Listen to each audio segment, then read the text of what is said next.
Guys সকলোকে স্বাগতম জনাইছোঁ অন্যটি নতুন ভিডিঅ'লৈ। আশা কৰিছোঁ সকলোৱে নিশ্চয় ভালে আছে। মানে কি মই বহুত এবছৰে হৈ গ'ল মই ব্লগছ দিয়া নাই। আজি পোনপ্ৰথমে এইবছৰ নতুন প্ৰথমটো ব্লগছ মই আপোনালোকৰ আগত আগবঢ়াইছোঁ। চাওক বৰ্তমান আছোঁ মই বৰপেটা সত্ৰত। দেখিছে মোৰ পিছৰে পিছফালে এইটো বৰপেটা সত্ৰ। আপোনাক মই সবিশেষ দেখুৱাই আছোঁ, আপোনালোকে লাষ্টলৈকে চাব বুলি মই আশা কৰিছোঁ। এয়া চাওক ফাৰ্ষ্টৰ পৰা দেখুৱাইছোঁ। যিগতিকে আমাৰ মামাই মন্তব্য দিছিলে বৰপেটাৰ পুৰণা টিংপাতবোৰ গোটাই খোলাই নতুন টিংপাত লগোৱা হ'ব। সেই উদ্দেশ্যেৰে দেখিছে নতুন নতুন টিংপাত চাৰিওপিনে লগাইছে। এয়া চাওক এটা ধুনীয়াকৈ লগাই দিছে। এয়া নতুনকৈ টিংপাত লগাইছে, আপুনি নিশ্চয় দেখিছে। সেয়া খোৱা দেখিছে। এয়া এইটোৱে হৈছে বৰপেটা সত্ৰৰ মূল মণ্ডপটো। ইয়াতে কোৱা হৈছে যে মহিলাৰ প্ৰৱেশ নিষেধ আৰু আমাৰ পুৰুষসকলে নিজৰ পৰম্পৰাগত সাজপাৰ পৰিধান কৰি ইয়াৰ ভিতৰত প্ৰৱেশ কৰিব লাগিব। সবিশেষ আপোনাক দেখুৱাই আছোঁ, চাই থাকক।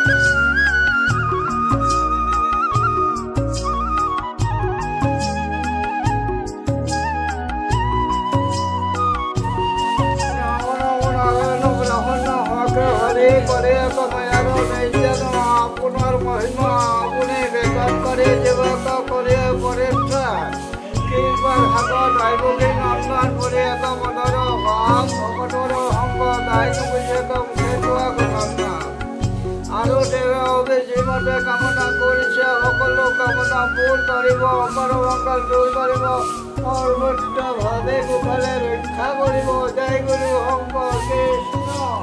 এতিয়া বৰ্তমান আমাৰ তীৰ্থযাত্ৰীসকলে ধুনীয়াকৈ বৰপেটা সত্ৰ দৰ্শন কৰিলে। ইতিমধ্যে আমি আগবাঢ়ি আছোঁ কোচবিহাৰ মধুপুৰ সত্ৰলৈ। এয়া আপোনাক মই আমাৰ গাড়ীৰ পৰিৱেশটো দেখুৱাই আছোঁ। এয়া চাওক কি ধুনীয়াকৈ আইসকলে নাম ধৰি আছে।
এয়া বৰ্তমান আমি 9 ঘণ্টা যাত্ৰা কৰি কোচবিহাৰ মধুপুৰ সত্ৰ আহি পালোঁ।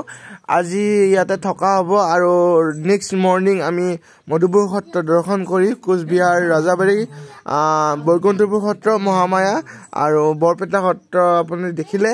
আৰু এয়া আমি বৰ্তমান দেখুৱাইছোঁ। ইয়াত ধুনীয়াকৈ ৰাতি ইয়াতে ধুনীয়াকৈ আৰু নাম প্ৰসংগ কৰিছে। অতি ভক্তিময় পৰিৱেশ, সবিশেষ চাই থাকক।